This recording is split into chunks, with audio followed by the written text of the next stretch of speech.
take us through breaking the record for the Women's Royal Rumble and what it's like to be in that chaos for that long.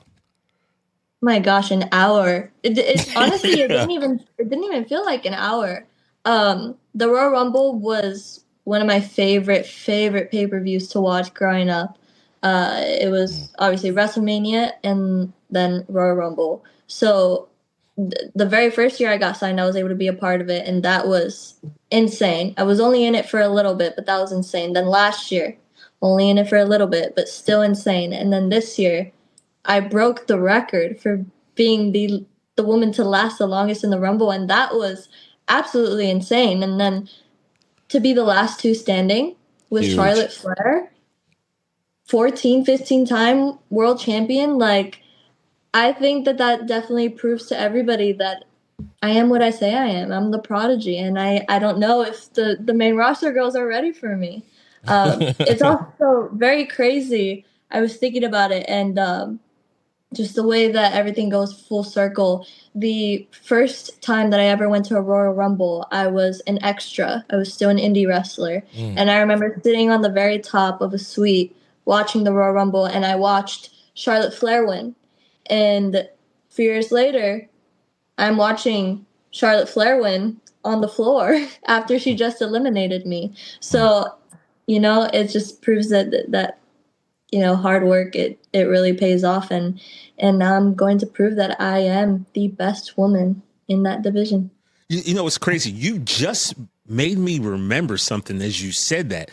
We were sitting right behind Michael Cole at the Royal Rumble. I remember I took a picture of you. I just now thought about it. You were leaning up against the announce table and you're staring at Charlotte. And I've got this great picture of your back. You gotta send it to me. And I'm like, and I wanted to put it on Instagram and title "The Future, the Present." And I completely forgot about that picture. I got to post that picture. But please do. And for you, you lasting 4 minutes in your first Rumble to going hour 67 minutes in this one, that was truly an accomplishment. And I got to be honest with you, I think people kind of thought Charlotte was going to win. We don't really know. Yeah. But there were like 3 moments when we're sitting there, I'm like, Roxanne's going to win. They're going to give it to her. Like, Roxanne. And then I'm like, I was so close. I was but it's Charlotte. But I was like, no. And I literally was like, she's going to pull this off. Yeah. It was so close. It was so exciting. I lost my voice probably 15, 20 minutes into the Royal Rumble. We were going insane. Yeah. Like it was a good one. You guys kicked the show off. I was losing my mind. I was yelling for everybody. Admittedly, I was hoping Asuka was going to come out at some point. She didn't, but I was still happy overall. It was a great Nikki card. Bella? What's that? Yeah, Nikki Bella. So, okay, now, Roxanne, that was the next thing I wanted to lead into. Now, throughout the course of, us looking up Royal Rumble videos, as O'Shea and I did that night, I somehow landed on your mom's Instagram page. You want to talk about, first of all, someone who's extremely proud of you, as she should be. Oh, she's the best. But I noticed there was an old video of you as a kid standing outside of an event, and Nikki Bella was talking to you. She was on the other side of a guardrail. Now, for that to happen, and then you have that moment where you and her are like eye to eye doing push-ups together.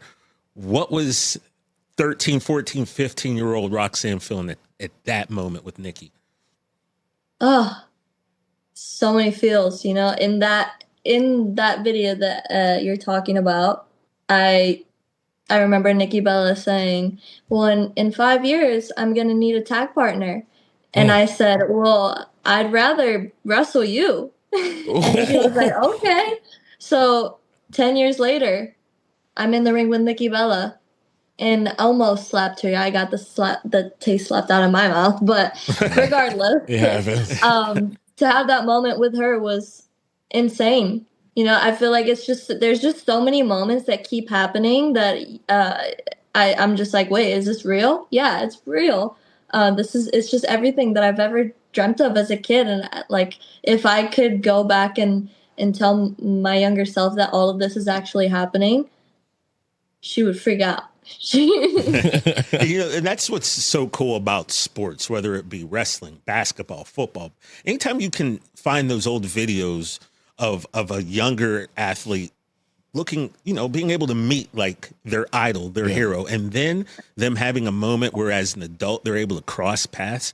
That is, I mean, honestly, is there anything cooler than that? Dude, paying it forward, dude. Paying it forward. The torch passing. Watch new episodes of No Contest Wrestling every Wednesday or listen wherever you get your podcasts. And don't forget to follow us at No Contest Wrestling Podcast on Instagram.